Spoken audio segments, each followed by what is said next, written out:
नमस्कार, मैं हूं दीपक मिश्रा। हमारी खास पेशकश कलह का कोरोना में आपका स्वागत है। जी हां, कोरोना।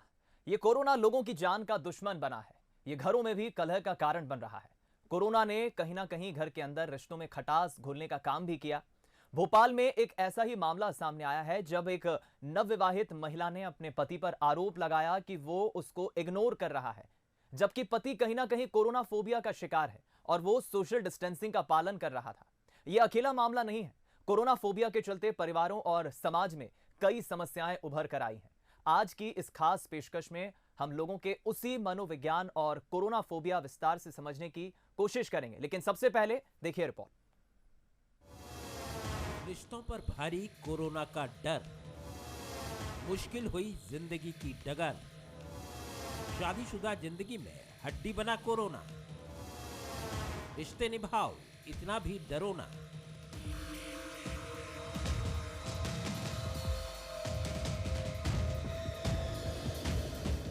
ये सवाल भी है और हकीकत भी। कोरोना का डर इस कदर हावी है कि शादीशुदा जोड़े जिंदगी की शुरुआत में ही एक दूसरे से दूर होने लगे हैं, रिश्ते निभाने में भी झिझक रहे हैं और नतीजा है कि रिश्ते की ये डोर भी डर की वजह से कमजोर हो रही है।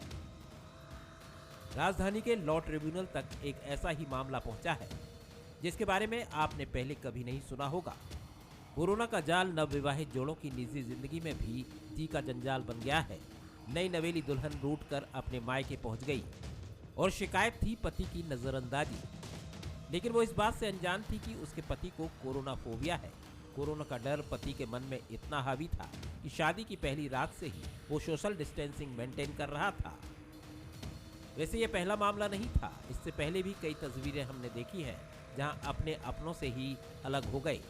किसी ने बीवी बच्चों से दूरी बना ली तो किसी ने बड़े बुजुर्गों से।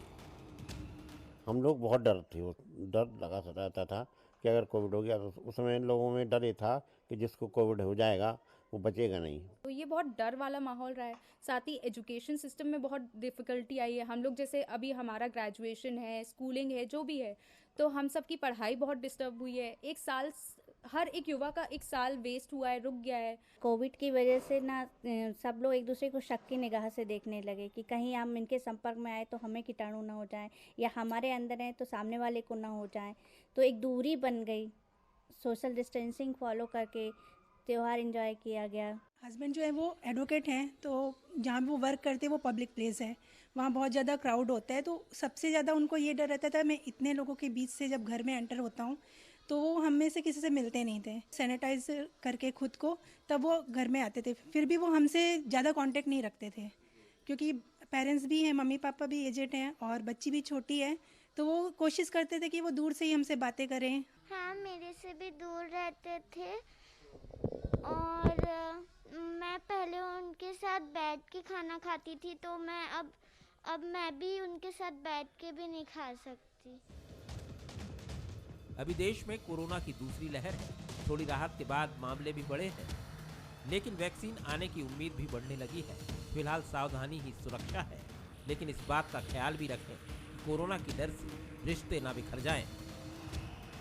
Bureau report, Bansal news. तो ये रिपोर्ट देखने के बाद आप जाहिर है समझ गए होंगे कि इस कोरोना ने हमारी लाइफस्टाइल को, हमारी निजी जिंदगी को, या हम ये कहें कि दिनचर्या को कितना बदल दिया है। और ये कोरोना अपनों को अपनों से दूर कर रहा है। किसी ने सोचा नहीं था आज से शायद 9-10 महीने पहले, जब कोरोना इस दुनिया में नहीं आया था, कि जिंदगी इतनी बदल जाएगी। और इसी कलह पर कोरोना के इस खास सेगमेंट में हम चर्चा करेंगे। मेहमान जो हमारे साथ चर्चा करने के लिए जुड़ गए हैं, पहले आपको जल्दी से मिला देते हैं। हमारे साथ इस वक्त फैमिली कोर्ट एडवोकेट सरिता राजानी मैडम जी लाइव जुड़ गई हैं भोपाल से, और दूसरी तरफ डॉक्टर रजनीश जैन जो कि साइकोलॉजिस्ट हैं, जबलपुर से लाइव जुड़ रहे हैं। आप दोनों मेहमानों का बहुत बहुत स्वागत है। सबसे पहली प्रतिक्रिया मैं सरिता मैडम आप ही की लूंगा, क्योंकि फैमिली कोर्ट में बतौर एडवोकेट आपके पास तरह तरह के भिन्न भिन्न मामले सामने आते होंगे, लेकिन इस पूरे मसले पर आपकी पहली प्रतिक्रिया में लूंगा कि किसी ने सोचा नहीं था कोरोना अपनों को अपनों से दूर कर देगा, लाइफस्टाइल इतनी बदल जाएगी। एक नवविवाहित जोड़ा जिसकी शादी होती है, पत्नी मायके पहुंच जाती है क्योंकि उसके पति को कोरोना फोबिया है। तरह तरह के मामले आपके पास भी आते होंगे। आपकी पहली प्रतिक्रिया, कैसे आप देखती हैं इस कोरोना फोबिया को और इस कोरोना ने जो अपनों को अपनों से दूर कर दिया है?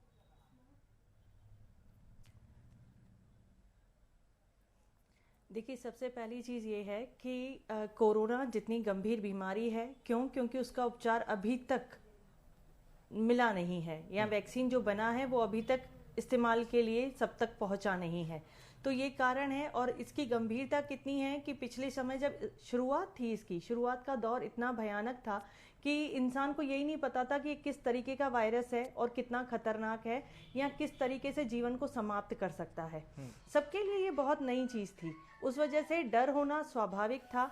और डर के कारण जो इसका उपचार बताया गया कि सतर्कता और सोशल डिस्टेंसिंग।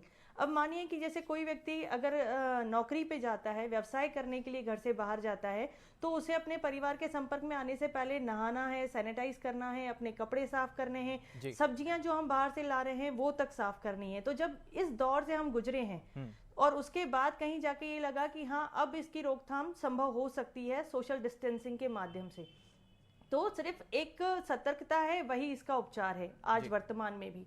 तो इस हालत में जब शासन के द्वारा शादियों के आयोजन करने की अनुमति दी गई, लेकिन एक सीमित मेहमानों के साथ में, एक सोशल डिस्टेंसिंग और सारे नियमों का पालन करने के साथ। अब जब मान लीजिए कि कुछ मेहमान जो हैं वो दूसरे शहर से शादी में पधार रहे हैं, वो ट्रेनों से या टैक्सियों से सफ़र करते हुए आ रहे हैं, कहीं ना कहीं पति पत्नी के संपर्क में आएंगे। अब विवाह के बाद जब पत्नी जो बहू है वो विदा होकर दूसरे के परिवार में जा रही है, और विदा होने के बाद उसकी जो स्थिति है कि उसके जो मेहमान घर पे आए हुए थे वो उनके संपर्क में थी, तो कहीं ना कहीं थोड़ा सा एहतियातन अपने रिश्तों को बचाने के लिए, एक लंबा भविष्य जीने के लिए थोड़ी सी एहतियात बरतना जरूरी है। बिल्कुल। और जहां पर बात करें फोबिया की, तो अगर मान लीजिए किसी ने अपने परिवार में किसी को कोरोना से पीड़ित होते हुए देखा है और कोरोना से लड़ते हुए किसी ने अपनी जान गंवा दी, तो वो डर होना स्वाभाविक है। हम मानव हैं, सब में अलग अलग सहन शक्ति और सहनशीलता होती है। सबको हम एक ही तराजू में नहीं देख सकते कि हाँ सबके पास समान मानसिकता हो। तो यही एक वजह रही कि अभी हमारे पास जिस तरह के प्रकरण आए, काउंसलिंग के लिए भी आए और वाद दायर करने के लिए आए, तो वहां देखने पर हमें जो महसूस होता है कि आज की जनरेशन में सहन शक्ति की कमी है, धैर्य की कमी है। आप थोड़ा सा धैर्य रखिए, ये बुरा समय आया है, निकल जाएगा। अब उनको बहुत ही सेंसिटिव मैटर्स को, बहुत ही भावनाओं से जुड़े हुए आप रिश्तों को कोर्ट की दहलीज तक लाते हैं और इस तरीके से अपने रिश्तों का मजाक बनाते हैं, जो कतई भी अच्छा नहीं है। बिल्कुल ठीक कहा आपने सरिता मैडम। मुझे दो बड़ी महत्वपूर्ण पॉइंट जो आपकी इस प्रतिक्रिया से निकलकर सामने आए कि ये बात बिल्कुल स्पष्ट है कि लोगों में आजकल एक धैर्य और दूसरा सहन शक्ति, सहने की शक्ति नहीं है। इस पर लोगों को जरूर काम करना चाहिए, तभी शायद एक हम नए एरा की तरफ आगे बढ़ पाएंगे। मैं डॉक्टर रजनीश की प्रतिक्रिया लेना चाहूंगा। सर, आप कैसे काउंसलिंग करते हैं, कैसे डील करते हैं? क्योंकि किसी ने सोचा नहीं था इतने डिकेड्स के बाद एक ऐसी बीमारी आएगी, करोड़ों लोगों को अपनी चपेट में ले लेगी। मन में एक ऐसा डर बैठ जाता है, क्योंकि मृत्यु एक अटल सत्य है, लेकिन उस मृत्यु से, उस कोरोना से लोग डरते हैं। बतौर साइकोलॉजिस्ट आपके पास भी कई केस आते होंगे, कैसे आप डील करते हैं और कैसे काउंसलिंग करते हैं? जी नमस्कार। जो आपने बात कही कि डर है लोगों के अंदर, तो मैं आपको बताऊं, एक शाश्वत सत्य है मृत्यु, और उसी से सबसे ज़्यादा डरता है आदमी, जबकि वो निश्चित है, एक समय निश्चित है। रहा कोरोना का सवाल, तो कोरोना के संबंध खराब क्यों हो रहे हैं या कोरोना से जो अत्यधिक भयग्रस्त हैं। आप देखिए, अगर मैं एक पॉजिटिव बात करूं, तो आप पूरे देश में देखिए अभी कितने % लोग कोरोना पीड़ित हुए हैं? 1%। डेथ कितनी हुई होगी?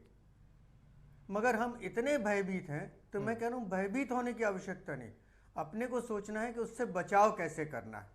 जैसा कि अभी पहले राजानी मैडम ने कहा कि रिश्तेदार आते हैं, शादियों में ही आते हैं, ठीक है, आपके घर में आए हैं, आपको अपने घर में सावधानी बरतनी है।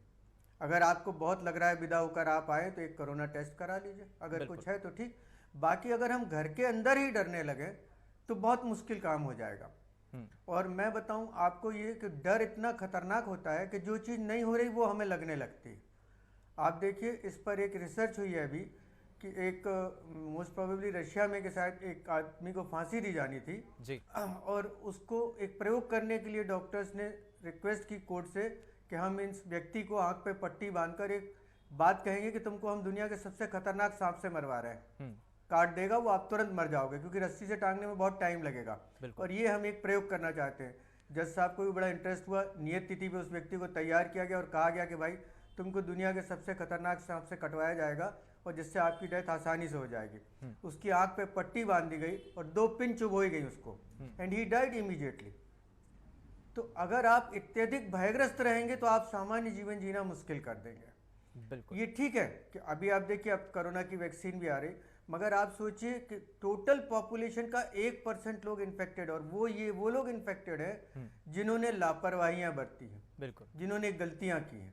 अगर आप बाहर निकल रहे हैं, आप सोशल डिस्टेंस रखें, आप मास्क लगा के रखें, आप हाथ को साफ करते चलें, घर के अंदर आए तो आप अपने कपड़े बदलें, नहाएं धोएं, और फिर आपको कोई खतरा नहीं, और घर में आपको किसी को कोई खतरा नहीं है। बिल्कुल ठीक अगर कहा कोई आपने हुआ है डॉक्टर तो उसने रजनीश, कहीं ना और कहीं मैं किसी से जितना समझ कांटेक्ट पा रहा हूँ पाया आपकी होगा। इस बात से, एक हमारे बहुत अच्छी पास बात जो मुझे जो लगी है कि उस डर को हमें दूर करना है, क्योंकि ये डर हमें कभी भी हो सकता है। अगर एक स्विमिंग पूल में आप उतर रहे हैं और आपको तैरना नहीं आता है तो आपको डर होगा कि कहीं मैं डूब ना जाऊं, मेरी मृत्यु ना हो जाए। स्काई डाइविंग के टूर पे आपको ले जाया जाए और हेलीकॉप्टर या फिर एक एरोप्लेन से आपको कूदने के लिए कहा जाए कि स्काई डाइविंग करना है, तो आपको एक डर होगा। उस डर को ही दूर करना है, और कोरोना भी शायद उस डर के समान ही है। गाइडलाइंस और एहतियात का हम पालन करें और उसी के साथ हम आगे बढ़ें। लेकिन देखिए, ये बात स्पष्ट है कि कोरोना से बचने के लिए लोग तमाम तरीके तो अपना रहे हैं, एहतियात भी बरत रहे हैं, और एहतियात के तौर पर मास्क लगाना, सैनिटाइज करना हाथों को, एक दूसरे से सोशल डिस्टेंसिंग का ख्याल रखना, दूरी बनाना, ये आम बात है, आपने भी देखा होगा।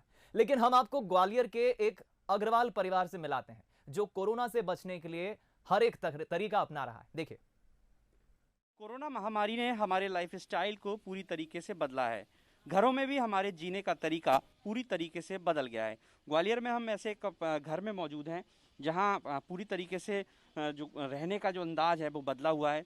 आप देख रहे हैं सामने ये ओपन एरिया में बर्तन रखे हैं। जब इनके जो बर्तन साफ करने वाली जो बाहर से जो मेट आती है उसके लिए ये बाहर रखा गया है, ताकि वो बाहर आके बर्तन साफ करके यहाँ से ऐसे ही निकल जाए। और घर में आप देख रहे हैं कि हमें सैनिटाइज़र दिखाई दे रहा है। जैसे कोई व्यक्ति बाहर से आता है तो उसे पहले हैंड सैनिटाइज कराया जाता है। उसके बाद ये जो अलग कक्ष आप देख रहे हैं ये मेहमानों के लिए है, लेकिन ख़ास बात ये है कि इस कक्ष में भी हमें यहाँ पर सैनिटाइज़र दिखाई दे रहा है। तो बहुत ज़्यादा एहतियात अब लोग बरत रहे हैं और बहुत ज़्यादा सावधानी घरों में भी बरती जा रही है। बाहर से कोई व्यक्ति आता है तो सीधे उसे घर के अंदर प्रवेश न देकर बाहर वाला जो कक्ष है उसमें बिठाया जाता है। कैसे एहतियात बरत रहे हैं? जीवन शैली तो टोटल चेंज हो गई है। बेसिकली इन्फेक्शन स्प्रेड हो रहा है, उससे अपन एहतियात रखें अपन, ठीक है। और बाकी घर पे आते हैं तो हम लोगों ने सैनिटाइजर और डिस्पेंसर्स वगैरह लगा रखे कि भाई जैसे कोई आता है तो सैनिटाइज पहले करें, फिर उसके बाद घर में घुसे। वॉश बेसिन पे आते हैं अपने डिस्पेंसर लगा हुआ है, इसमें हाथ धो के ही और फिर पैर धो के सीधे अंदर जा सकते हैं।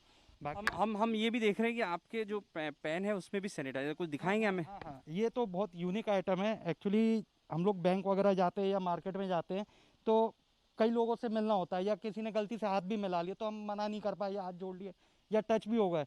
तो ये एक सैनिटाइजर पेन है, ये हम लोग 24 घंटे अपने साथ रखते हैं। ये इसका बेसिकली फंक्शन क्या है कि यहाँ पे सैनिटाइजर भरा होता है, इसमें ये एक छोटी सी रिफिल होती है। ये अपन जैसे टच में आ गए, ये किया, ये सैनिटाइज। ये कपड़े वपड़े भी बाहर ही ये लिख भी लिया, दोनों काम करता है। प्लस जब हमको कपड़े जैसे बाहर से आए तो हम लोग कपड़े उतार के सीधे यहाँ मुंडेर पर रख देते हैं, ठीक है। जिस तरीके से आप देख रहे हो ये रखे हुए हैं, यहाँ पे ये टब्स रखे हुए हैं, इसमें हम लोग रात भर भिगो देते हैं कपड़ों को और फिर सुबह वॉश करने रख देते हैं। पैड पूरा जो रखा है इन्होंने, जैसे एंटर करेंगे वैसे ही उस साइड को गीला रखा है सैनिटाइजर से, ताकि जूतों और चप्पल में जो वायरस आता है वो आप तक ना पहुंच सके। हम घर के भीतर चलेंगे और भी बहुत कुछ बदलाव है। बेड देख रहे हैं, इसके ऊपर जो बेडशीट है वो डिस्पोजेबल है, पिलो कवर भी डिस्पोजेबल है। तो एक तरीके से बहुत ज़्यादा एहतियात यहाँ पर घरों में भी बरता जा रहा है। जो घर की जो सदस्य हैं, जो मेंबर हैं, उनसे बात करते हैं, जो महिला मेंबर हैं। ये कवर और बेडशीट मेरे रोज मैं 2 दिन तक इनको चला के फिर इनको हटा देती हूँ और नया ही यूज़ करती हूँ, क्योंकि इतना वायरस फैल चुका है कि मुझे तो डर लगता है कि मैं सेफ्टी कैसे बरतूँ इसकी। पर मैंने सेफ्टी पूरी बरती है। इसके अंदर मैंने भाइयों को भी अपने सिंक में बर्तन नहीं करवा के छत पे ही बर्तन करवाए, उन लोगों को भी ग्लव्स से ही पहना के उनको मैं करवाती थी। लेकिन अगर इस परिवार को देखें तो तमाम एहतियात बरते जा रहे हैं। यही वजह है कि अभी तक किसी को संक्रमण जैसे लक्षण नहीं पाए गए हैं। सभी बेहद सुरक्षित हैं और सभी बहुत सावधानी बरत रहे हैं। कैमरामैन करणवासी के साथ प्रहलाद सेन, बंसल न्यूज, ग्वालियर। तो देखा आपने अग्रवाल परिवार ने कितनी सावधानियां बरत रखी है कोरोना से बचने के लिए, यहां तक कि पैर पोंछने वाले मैट पे भी सैनिटाइजर लगा रखा है। अब आपको छत्तीसगढ़ दुर्ग के एक परिवार से मिलाते हैं जहां 3 पीढ़ी के लोग एक साथ रहते हैं। कोरोना से डर इतना है कि काफी समय से परिवार के लोग घर के बाहर तक नहीं निकले। मैं मौजूद हूँ हुड़को के काळे परिवार के यहाँ पर, जहाँ पर 21 साल की कॉलेज गोइंग गर्ल से लेकर 85 साल के बुजुर्ग सभी एक साथ एक ही घर में रहते हैं और संयुक्त परिवार के रूप में इनकी मिसाल पूरे भिलाई में दी जाती है। कोरोना काल से पहले तो जॉइंट फैमिली है तो हम सब हर प्रोग्राम एक साथ सेलिब्रेट करते थे, बट आज की डेट में चूंकि बुजुर्ग हैं और हमें भी अपनी जान को भी देखते हुए ये पूरा ध्यान रखना पड़ता है कि एक डिस्टेंस हमने एक मेंटेन करके रखा हुआ है। दिल तो बहुत करता है कि उनके करीब जाके बात करें, ये करें, लेकिन नो डाउट उनकी भी जान है कि सुरक्षा हमारी भी है। तो और मैं प्लांट में जॉब भी करता हूँ। देखिए मजबूरी में दूरियां बना रहे हैं सब, जी किस तरह का चेंजेस आया है आपकी लाइफ में? बहुत कुछ चेंजेस आए हैं। हम पहले कॉलेजेस जाते थे, हम फ्रेंड से मिलते थे, डेली मिलते थे, लेकिन अब ऐसा हो गया है कि बहुत समय से हम मिल नहीं पा रहे हैं। बहुत लोग बुरा भी मान जाते हैं कि हाँ हम नहीं मिलते हैं, लेकिन ज़रूरी है। हम एक जॉइंट फैमिली में रहते हैं, दादा दादी साथ में रहते हैं, तो हमें इनका ध्यान पहले रखना है क्योंकि ये संक्रमण ज़्यादातर उन्हीं को अफेक्ट करेगा। हम देखिए हमारे जॉइंट फैमिली है, हमको बहुत दूरियां बना के रखनी पड़ती है, इसलिए इनको बाहर लोगों से मिल नहीं पाते हैं ये भी, और न ही हम लोग उनको अपने घर में बुला पाते हैं। अपनापन तो बहुत है, समाज बहुत बड़ा है, लेकिन फिर भी हमको इनसे अलग रखना पड़ता है उनको। अब मैं खुद एक अध्यापिका हूँ, बाहर से जब अंदर आती हूँ तुरंत जा नहीं पाती। अपनापन यही मिस करती कि थोड़ा बोर होते हैं और मतलब ऐसा कहीं जा नहीं सकते, आ नहीं सकते, यही मिस होता है ना। एक में के साथ खुल के बात कर सकते हैं, बैठ नहीं सकते हैं। ये कोरोना जाने के बाद पीछे का सब चीज़ हम पूरा कर लेंगे और ये जल्दी से होना चाहिए, ऐसे भगवान से प्रार्थना भी करते हैं। तो देखिए यहाँ पर प्रार्थना कर रहे हैं कि कोरोना का संक्रमण जल्द ही दूर हो जाए और फिर से पुरानी ज़िंदगी में ये सभी लौट जाए। देखिए अपनों का होना ज़्यादा ज़रूरी है बजाय अपनों के साथ होने के। बंसल न्यूज़ के लिए भिलाई से अनुभूति भाकरे ठाकुर। देखा आपने छत्तीसगढ़ के दुर्ग के इस परिवार से हम जरूर एक सीख ले सकते हैं कि 3 अलग अलग पीढ़ी के जनरेशन के लोग रहते हैं और एहतियात के साथ रहते हैं। एक बार फिर मैं चर्चा की तरफ लौटूंगा। हमारे साथ दोनों मेहमान बने हुए हैं। सरिता राजानी जी की मैं इस पर प्रतिक्रिया लूंगा, फैमिली कोर्ट एडवोकेट हैं। सरिता जी, मैं जितना इस कोरोना को समझ पाया हूँ, 10 महीने पहले जब ये कोरोना नहीं था तो हम ये देख रहे थे कि बदलती लाइफस्टाइल के साथ लोग इतने स्वार्थी हो गए हैं या अपनी खुद की दुनिया में इतने सिमट के रह गए हैं कि पहले ही सब कुछ वर्चुअल चल रहा है। पहले तीज त्योहार, शादी ब्याह जब भी होते थे लोग गेट टुगेदर करते थे, मिलते थे और एक खुशी का मौका होता था। पहले दिवाली पे लोग घर आते थे, 4 लोग मिलते थे, लेकिन अब सब कुछ वर्चुअल हो गया है। हम दिवाली पे व्हाट्सएप पे मैसेज भेजना ज़्यादा प्रेफर करते हैं, हैप्पी दिवाली या फिर हैप्पी होली। लेकिन कोरोना ने भी हमारी दुनिया को वर्चुअल कर दिया है। कोरोना ने कुछ नुकसान दिया है तो कुछ फायदा भी दिया है। ये नुकसान और फायदे के गणित को आप कैसी देखती हैं और न्यू नॉर्मल की तरफ हमें कैसे बढ़ना चाहिए, इस पर मैं आपकी टिप्पणी चाहूंगा।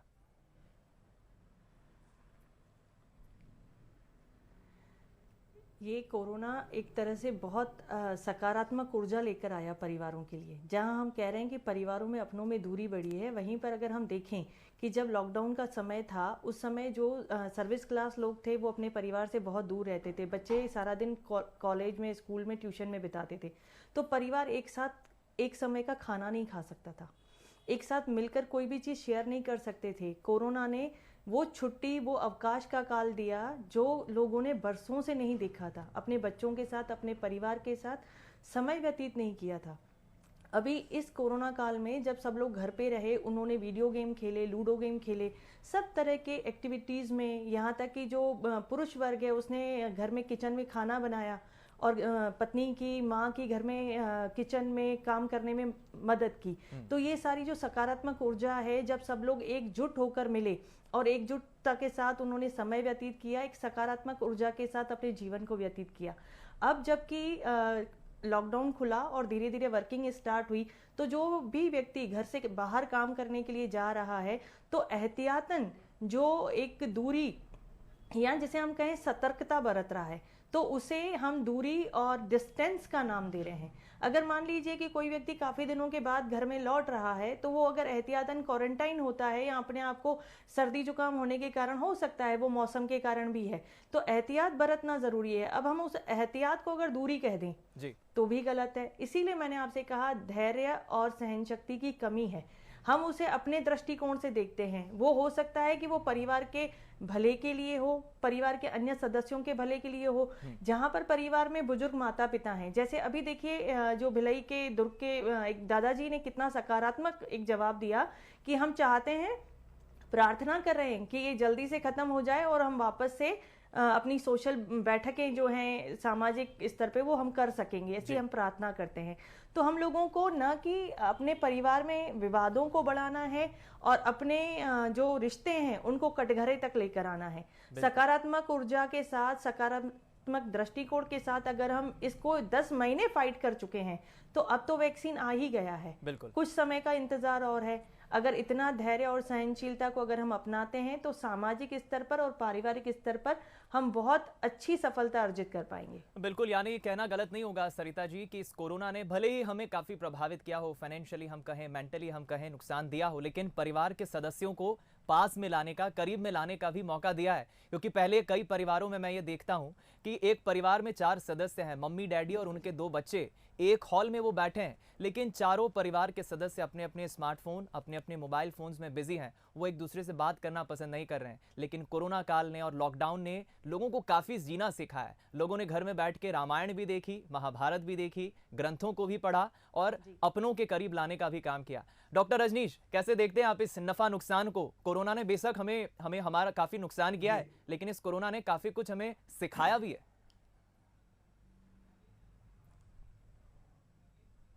मैं इसे नुकसान के तौर पर नहीं देखता। मैं कहता हूँ उसने जीवन को जीने का तरीका आपको सिखा दिया। क्या बात? आपके यहाँ कल्चरल था सबसे मिलने जुलने का, हाथ लगाने का, गले मिलाने का, लेकिन अगर आप एक दृष्टिकोण लेकर चले, मैं एक बात मैं कहता हूँ कि लोग समस्या के परिणामों पर सोचते हैं और मैं समस्या के समाधान पर सोचता हूँ।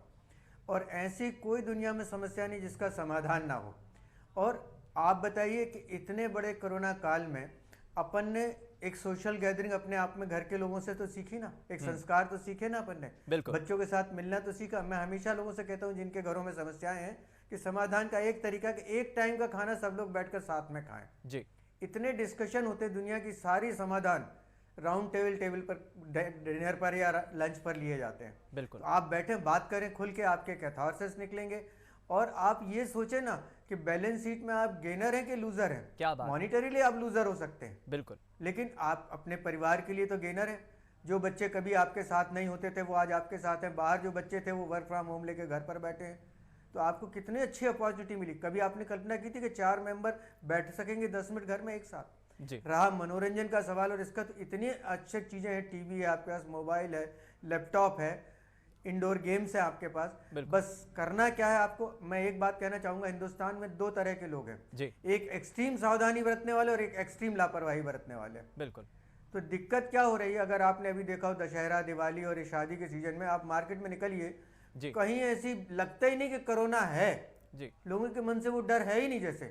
तो जो लापरवाही बरत रहे हैं वो पीड़ित हो रहे हैं। मैंने कहा ना, इसको आप देखिए, कोई समय रुकता नहीं। इसके पहले भी बहुत सी महामारियां आई जी, थोड़े समय रही और चली गई। ये थोड़े ज्यादा समय की है, बिल्कुल चली ठीक जाएगी। कहा आपने। और जब आप सकारात्मक दृष्टिकोण से जिंदगी को लेते हैं तो आपको जिंदगी को एंजॉय करते हैं। बिल्कुल ठीक कहा आपने डॉक्टर रजनीश। और ये एक बहुत अच्छा नजरिया देखने का हो सकता है। समाधान सोचिए। बिल्कुल, जिस नजरिए का आप बात कर रहे हैं कि आप अपनी बैलेंस शीट में ये देखिए ना साहब कि आपने लूज क्या किया है और गेन क्या किया है। इस कोरोना ने बेशक हमें बहुत कुछ सिखाया ही सिखाया है। अपनों से बात करना सिखाया है, रिश्तों को करीब लाने का भी काम किया है। और जाते जाते ज़रूर, मैं चूंकि लिखता भी हूँ, तो इस कोरोना पर मैंने आज से 4 महीने पहले एक कविता लिखी थी कि बेशक इस कोरोना ने वाकई दुनिया को बदल दिया है। और किस तरह से बदला है ये भी ज़रूर आप सुनिए ज़रा, कि इस कोरोना काल ने दुनिया को पूरा हिला के रख दिया है। इस न्यू नॉर्मल और लॉकडाउन ने हमारी लाइफस्टाइल को कितना बदल के रख दिया है। हाथ धोकर पीछे पड़ जाना पहले मुसीबत माना जाता था, लेकिन अब बिना हाथ धोए कोई टच भी कर दे तो बुरा लगता है। हफ्ते में 1 बार नहाने वाला शख्स भी अब दिन में 10 बार अपने हाथ सैनिटाइज करता है।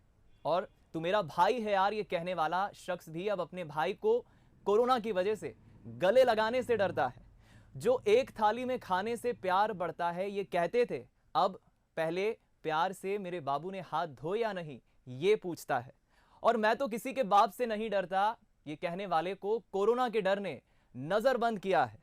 और सुना है मां के उस लाडले ने अब अपनी मम्मी की बातें मानना शुरू कर दी है और खुद को खुद ही घर में नजरबंद किया है।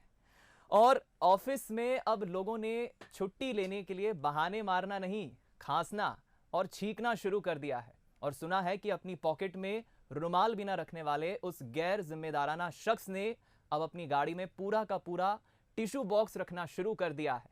पहली बार अमीर गरीब का फर्क किसी ने नहीं किया। एक बीमारी ने पूरी दुनिया को इतना बड़ा सबक दिया है और बेशक कोरोना ने बहुत बड़ा सबक दिया है। तो कोरोना पर कल की इस खास चर्चा में फिलहाल इतना ही। सरिता राजानी जी और डॉक्टर रजनीश जी, आप हमारे साथ इस चर्चा में शामिल हुए कार्यक्रम में, उसके लिए बहुत बहुत धन्यवाद आपका। तो आज की इस चर्चा से हम ये समझ सकते हैं और एक कंक्लूजन अगर हम निकालने की कोशिश करें तो पहला तो ये कि हमें डरना नहीं है, हमें धैर्यपूर्वक इसका सामना करना है, खुश रहना है और कोरोना जल्द ही दूर होगा, वैक्सीनेशन आने वाली है। हमें पॉजिटिव रहना है, सकारात्मक रहना है और खुश रहना है और कोरोना को हराना है। दीजिए इजाजत, नमस्कार।